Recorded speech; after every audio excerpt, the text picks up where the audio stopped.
하이 내 남자친구들, 오늘도 심리상담에 관한 진솔한 이야기 씹어볼게. 오늘의 주제는 학교폭력 예방을 위해 필요한 것은 이거야. 요즘 배우, 가수, 체육선수 할 거 없이 학교폭력 이슈가 들끓다 보니 KBS 기사 하나가 알고리즘의 선택을 받았더라. 학교폭력 예방을 위해 우리가 해야 하는 기적의 방법. 멈춰! 자, 일단 볼까? 평범한 교실의 한 공간, 아이들이 누군가를 괴롭히고 있네요.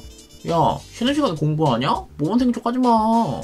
참다 못한 피해자가 외칩니다. 멈춰! 피해자의 말을 들은 같은 반 학우들도 하던 일을 멈추고 손을 내미네요. 멈춰! 와우! 끝나지 않을 것 같았던 학교폭력, 이렇게 뿌리를 뽑았네요. 되겠냐? 저게 뭔 개소리야. 저런다고 학교폭력이 없어져? 멈추라고 하면 멈춰? 오히려 더 맞지는 않으면 다행이겠네.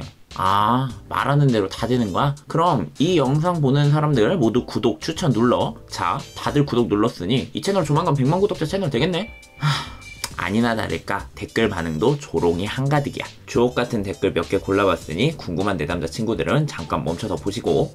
난 개인 상담보다 집단 상담, 출강 등의 일정이 많아. 아무래도 주로 학교로 강의를 가게 되고 거기에서 학교폭력 예방 교육을 하게 될 때도 많아. 이왕 이렇게 된 거 멈춰! 프로그램이 엉터리인 이유, 나는 어떤 교육을 진행하는지 압축해서 알려줄게. 1. 멈춰 프로그램이 엉터리인가? 솔직히 이런 의문 들지 않아? 초등학생한테 보여줘도 비웃을 이런 프로그램이 어떻게 기한이 올라가서 결제를 받고 사업 계획을 짜고 예산을 편성받아 매뉴얼을 만들고 학교에서 시행될 수 있었을까? 그 과정에서 의문을 제기하는 사람이 아무도 없었을까? 솔직히 이 정도면 아까리한 정도도 아니야. 헛소리 확정이라고. 아무리 공무원이 탁상 행정이다 뭐다 해도 이건 말이 안 돼. 고민을 안 하는 거랑 상식이 없는 건 다른 말이니까. 그럼 어쩌면 일반인의 지식으로는 알 수 없는 깊은 뜻이 숨어있진 않을까? 실제로 외국에서도 이 멈춰 프로그램을 학교폭력 예방법으로 차용하고 있으며 시범학교에서 학교폭력이 감소하는 효과도 보였다고 하잖아. 일단 저런 거 시킨다고 해서 하는 학생들이 있는 학교라면 학교폭력이 있을 리도 없겠지만. 2. 학교폭력 예방의 키포인트. 멈추라고 해서 멈추는 경우는 자기가 하고 있는 일이 잘못됐음을 모를 때뿐이야. 조금만 가면 낭떠러진데 그것도 모르고 방방 뛰어다녀. 멈춰! 너 좀만 더 가면은 아주 지읒되는 거야. 이러면 너 지읒되는 일 하고 있었던 거야? 몰랐어. 이럴 수는 있지. 내 입장에서는 장난이었는데 상대방은 장난이 아니게 받아들이는 경우 있지. 상당히 많은 가해자가 자기가 하는 일이 학교폭력인 줄도 모르고 해. 이럴 때 멈춰! 너 지금 학교폭력하고 있는 거야. 이렇게 알려줘서 현실을 자각시킬 수는 있어.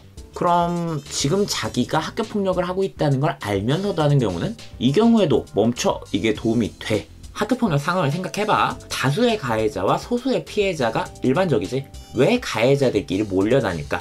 함께 있으면 두려울 게 없기 때문이야. 나도 학교폭력 가해자를 상담해달라는 의뢰가 들어올 때가 있어. 그러면 바로 2가지 조건을 달거든. 첫째, 가해자와 피해자를 같은 장소에 두지 않는다. 둘째, 가해자가 여럿이라면 따로 떨어뜨려서 만난다. 첫째는 당연히 피해자 보호 목적이고, 둘째는 가해자들의 힘을 분산시켜 놓기 위해서야. 모여있을 때는 무서울 거 없는 천상천하 유아 독존인데 따로 떼어놓고 개별로 만나면 모습이 달라져. 진지하게 자신이 한 행동에 대해 반성하는 애들, 같이 있을 때는 센 척했지만 혼자선 누구보다 여린 애들, 가정이나 사회로부터 받은 상처를 조금씩 털어놓는 애들까지.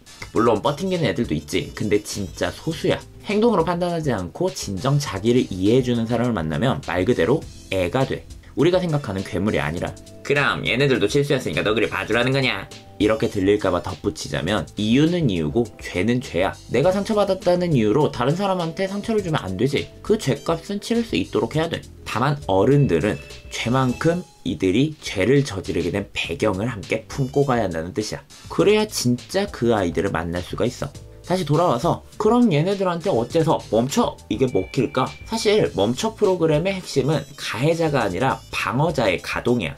가해자와 피해자보다 훨씬 많은 수를 차지한 학교폭력 목격자들, 그들이 학교폭력 상황에 관심을 가지게 함으로써 방관자가 아니라 방어자로서 기능하게끔 하는 거지. 생각해봐. 가해자 애들이 아무리 지들끼리 다닌다고 해도 기껏해야 10명 남짓일 텐데 10명을 제외한 나머지 학교 애들 전부가 야, 학교폭력 하지 말고 멈춰, 이렇게 말한다면 폭력할 수 있겠어? 쪽수에서 밀리기 때문에 힘을 못 써. 자기 행동의 정당성을 잃기도 하고. 그래서 멈춰 프로그램은 이론적으로 볼 때 꽤 적절하다고 볼 수 있지. 반전이지. 하지만 여기서 또다시 반전. 멈춰 프로그램이 이론적으로는 유효하지만 현실에선 유효하지 않다. 우린 경험적으로 알잖아. 멈춰! 이래봤자 폭력은 더 심해진다는 거. 기왕 학교폭력 예방의 주체를 목격자, 그 중에 방어자로 설정했다면 걔네들이 어떤 경험을 하고 있는지 더 자세하게 알아보자고. 학교폭력이 일어났던 학교에 가면 소위 방관자 행동을 했던 아이들이 가해자에 대해 상당한 적개심을 가지고 있어. 하지만 적개심만큼 강렬한 마음이 뭐냐? 죄책감과 자기 혐오야. 초등학교 저학년 수업을 하면 애들 다 알아. 학교폭력 당하는 친구가 있으면 어떻게 해야 해요? 도와줘요. 선생님한테 일러요. 엄마 아빠한테 도움을 요청해요. 알고 있는 거지. 학교폭력을 당하는 친구가 있다면 도와줘야 한다는 거. 그리고 내가 그런 상황에 처하면 얼마든지 도와줄 수 있을 거라고 믿는다고. 근데 이제 중학교, 고등학교 올라와서 학교폭력이 터졌어. 그걸 목격했어. 아무것도 못했어. 그 상황이 무서웠고 되려 내가 피해 입는 게 아닐까 걱정됐어. 나는 정답을 알고 있지만 그것대로 하지 못했어. 어떤 마음이 들까? 스스로 혐오스러워지는 거야. 나는 나약했구나. 나는 비겁하구나. 어쩔 수 없는 일이었어. 이렇게 합리화라는 친구도, 애써 무시하며 자기 하는 일에 집중하는 친구도, 도리어 피해자에게도 원인이 있다며 화살을 돌리는 친구들도 있어. 하지만 하나같이 마음 한켠이 찝찝해. 학교폭력이 일어난 학교의 목격자 아이들의 전반적인 반응이야. 그런데 최근까지의 학교폭력 예방 메타가 뭐였는지 알아? 방관 또한 가해다. 괴롭힘 당하는 친구를 보고 아무것도 하지 못한다면 그건 피해자에게 가해를 하는 것과 다름없다. 이 소리를 해야 됐거든?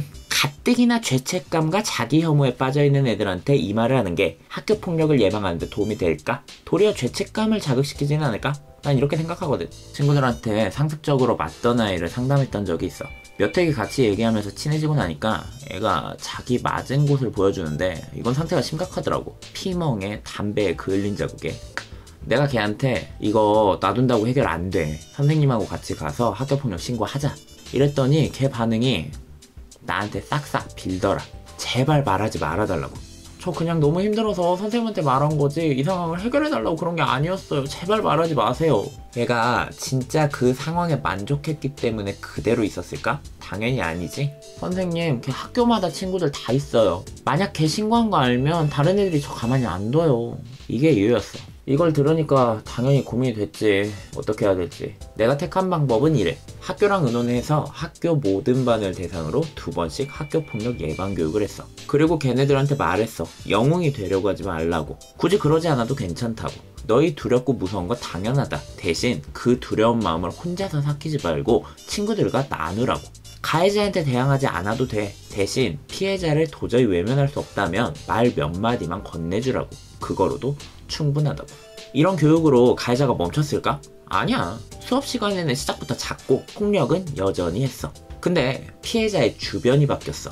애들이 피해자 아이한테 이런저런 말을 걸기 시작한 거야. 쉬는 시간에 말 걸기도 하고 밥을 같이 먹기도 했어. 몇몇 애들이 그러니까 다른 애들도 용기를 가졌나 봐. 점점 대화하는 애들 많아졌어. 그렇게 몇 개월이 지났고 피해자 아이가 자발적으로 신고를 했어.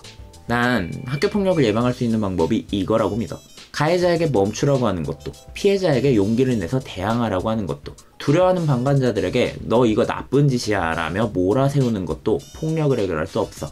내가 할 수 있는 소소한 행동이라도 많은 사람이 모인다면 피해자에게 도움을 줄 수 있다는 그 작지만 확실한 용기, 그걸 심어줘야 된다고 생각해.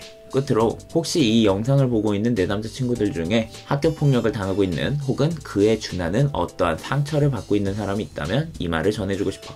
미안하다고. 피해 입은 당사자가 애쓴 용기, 치열한 싸움 이런 거 하지 않아도 되게끔 외면하지 않겠다고. 내가 할 수 있는 선, 나의 역할에서 가능한 선에서 노력하겠다고. 자, 오늘의 영상은 여기서 멈춰! 하자. 너희들의 레토르 대건배 반짝반짝 무슨